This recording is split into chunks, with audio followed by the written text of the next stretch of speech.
कर्मों का फल। एक बार की बात है, एक पहाड़ पर एक कुटिया थी और उस कुटिया पर एक गुरु और उसका शिष्य रहा करते थे। और उस गुरु को बहुत ही सिद्धियां प्राप्त थी और उनकी सिद्धि हर जगह प्रसिद्ध थी। वह वहाँ के लोगों में इतनी ज्यादा प्रचलित है कि लोग उनकी शक्तियों से भलीभांति परिचित थे। वह ध्यान में बहुत ही ज्यादा लीन रहते थे। कई बार वह दो तीन दिनों तक ध्यान में बैठे रहते थे, पर वह कुछ खाते पीते भी नहीं थे। उनके ध्यान की शक्ति की खास बात यह थी कि वह ध्यान करते करते भविष्य देखने में सक्षम थे। एक बार ऐसे ही वे ध्यान में लीन थे तो एकाएक देखते हैं कि अगले 8 दिनों बाद उनके शिष्य की मृत्यु तय है। और यह भविष्य देखकर वह अत्यधिक व्यथित हो जाते हैं और परेशान होते हैं। उनका ध्यान एकाएक भंग हो जाता है और वह सारी बातों को सोचकर घबरा जाते हैं और वह सोच में डूब जाते हैं कि मेरे शिष्य के पास जीवन के केवल 8 ही दिन शेष हैं। इसके बाद गुरु अपने शिष्य के पास जाते हैं और उसे कहते हैं कि मैं सोच रहा हूँ कि तुम अगले 8 दिनों के लिए अपने परिवार के पास उनके गांव में मिलने के लिए चले जाओ। यह बातें सुनकर उनका शिष्य बहुत ज्यादा खुश हो जाता है और वह अपने गुरु को कहता है कि गुरु जी, सच में मुझे भी बहुत दिनों से अपने परिवार वालों की याद आ रही थी। मैं भी सोच रहा था कि मैं भी अपने परिवार वालों के पास जाकर मिल लेता हूँ। और वह अपने गुरु से आज्ञा लेते हुए पहाड़ी से नीचे की ओर चलना शुरू कर देता है। लेकिन वह इस बात पर ध्यान नहीं देता है कि उसके गुरु की आंखों में आंसू आए हुए होते हैं।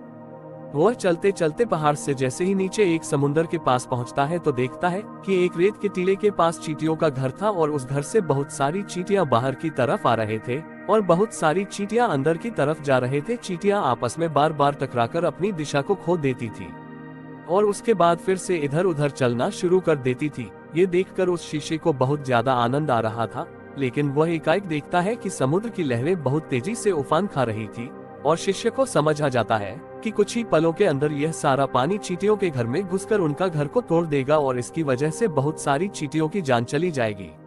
वह अपनी समझदारी दिखाते हुए अपने ऊपर वाले वस्त्रों को खोलता है और उसके अंदर रेत भरकर एक तरह की 4 दीवारी उस चींटियों के घर के ऊपर बना देता है। 4 दीवारी इस तरह से बनाता है कि समुद्र से आने वाला पानी उनके घर तक न पहुंच सके। साथ ही साथ वह अपनी समझदारी दिखाते हुए एक तरह की नाली बनाता है, जिसकी वजह से वह समुद्र की तरफ से आने वाला पानी उस नाली में बहकर दोबारा समुद्र में जा सकता है।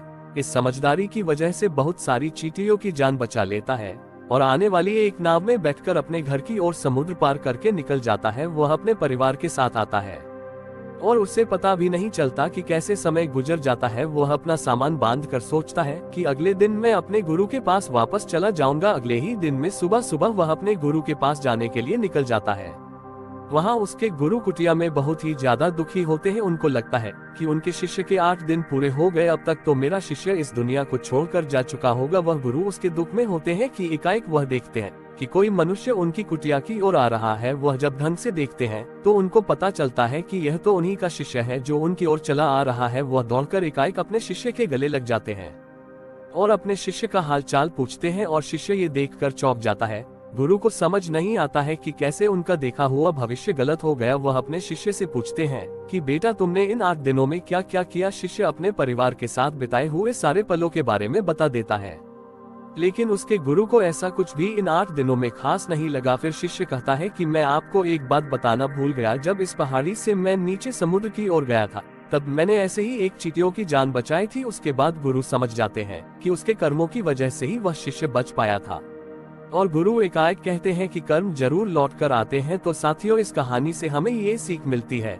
जीवन में हमेशा ऐसे कर्म करो जो कि कभी लौट कर भी आए तो आपका भला ही करे। हमारे कर्म हमेशा लौट कर वापस जरूर आते हैं। तो हमेशा ध्यान रखें, किसी का भी बुरा ना सोचे, ना ही किसी का बुरा करे, सबका भला सोचे। और यदि कोई बुरा भी करता है तो उसको भगवान के भरोसे छोड़ दे, क्योंकि भगवान सभी ना सभी को एक दिन सबका कर्म जरूर लौट आते हैं। तो दोस्तों, आशा करता हूँ आपको कर्मों का फल ये कहानी पसंद आई होगी और काफी कुछ सीखने और समझने के लिए मिला होगा। तो दोस्तों, कमेंट में बताएं कैसी लगी आपको ये मेरी कहानी। अगर समझ में आई हो तो वीडियो को लाइक करके चैनल को सब्सक्राइब करें। धन्यवाद।